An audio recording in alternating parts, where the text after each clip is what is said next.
చెప్పు పొన్ను, తప్పకుండా వెళ్లాల్సిన అవసరం ఏంటి? ఇది నా తాలిబొట్టుకి సంబంధించిన విషయం కాకమ్మా. ఇప్పుడు నీకేం చెప్పలేను.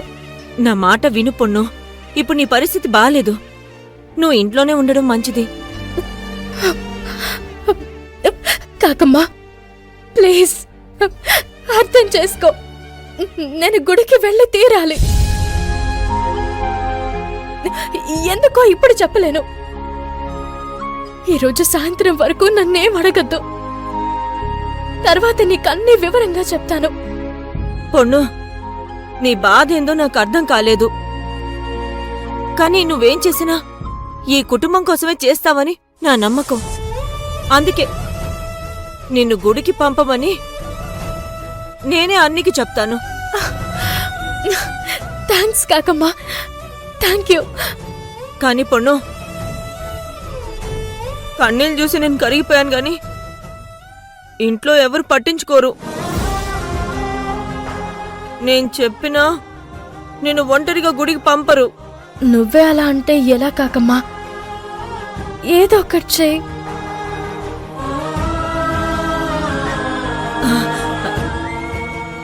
దీనికి ఒకటే పరిష్కారం. అన్నీతో నాకు మొక్కుంది, గుడికి వెళ్ళాలి, కావేరిని తోడుగా తీసుకెళ్తానని చెప్తాను.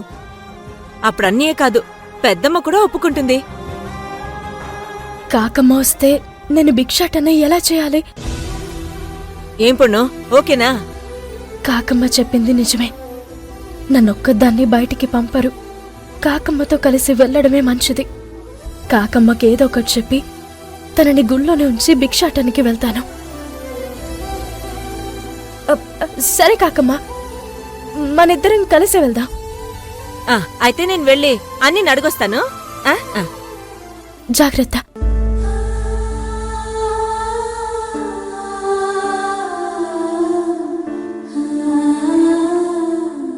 అమ్మా, నేను గుడికి వెళ్ళడానికి బోనమ్మ ఒప్పుకునేలా చేయి తల్లి. విశాల్, చెప్పింది అర్థమైంది కదా? అర్థమైంది యమజ, నువ్వు చెప్పినట్టే చేస్తాను.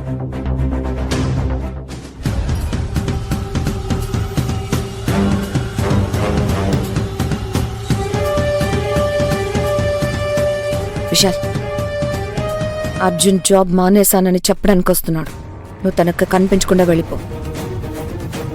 ఈ రోజుతో కావేరి కథకి ముగింపిచ్చేద్దాం. ఓకే యమజ, నేను కావేరి సంగతి చూస్తాను, నువ్వు అర్జున్ సంగతి చూసుకో.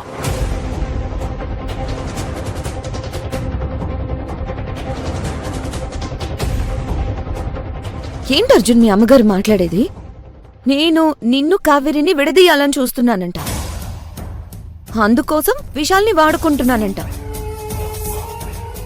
అసలు మీ ఇద్దరిని విడదీయాల్సిన అవసరం నాకేంటి అర్జున్? ఇదిగో, నేను విశాల్ని సస్పెండ్ చేశాను. సాయంత్రం లోపు గెస్ట్ హౌస్ కూడా ఖాళీ చేయమన్నాను. ఇక అతనికి నా కంపెనీకి ఎలాంటి సంబంధం లేదు.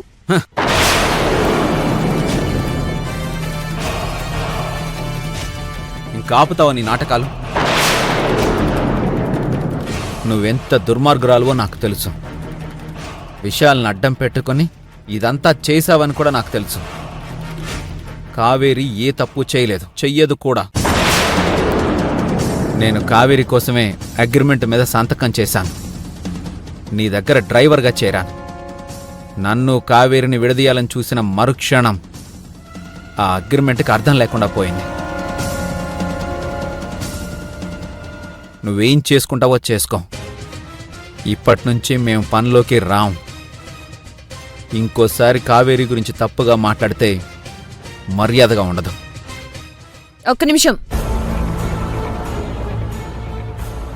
కావేరికి నాకు మధ్య ఎన్ని గొడవలైనా ఉండొచ్చు, కానీ బేసికల్గా నేను ఆడదాన్ని.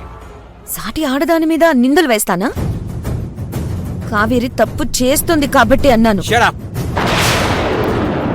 కావేరి ఏంటో నాకు తెలుసు. తను తప్పు చెయ్యదు అని నువ్వనుకుంటున్నావు. చేసింది అని నేనంటున్నాను. రేపు లోకం కూడా ఇదే అంటుంది. ఏయ్, ఓ, భార్య మీద నీకున్న ప్రేమ చాలా గొప్పది అర్జున్. కానీ అంత ప్రేమను అందుకునే అర్హత కావేరికి ఉండాలి కదా. కోపం వస్తుందా? మనకి కోపం వచ్చినంత మాత్రాన, ఇష్టం లేనంత మాత్రాన నిజాలు మారిపోవర్జున్. ఇప్పుడు చెప్తున్నాను విను. నీ భార్యకు విశాల్తో సంబంధం ఉంది కాబట్టే ఆ రోజు విశాల్తో తన పుట్టింటికెళ్ళింది.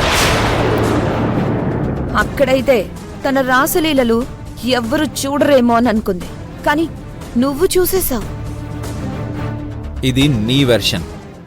నువ్వు కావాలనే నన్ను అక్కడికి పంపించావు. కానీ అక్కడ జరిగింది వేరు. మా అత్తయ్యకి జ్వరంగా ఉంటే కావేరి చూడ్డానికి వెళ్ళింది. నీ ప్లాన్ ప్రకారం విశాల్ అక్కడికి వెళ్ళాడు. ఇందాక నువ్వే అన్నావే, సాటి ఆడదాని మీద నింద వేస్తానా అని. వేస్తావు. ఎందుకో తెలుసా?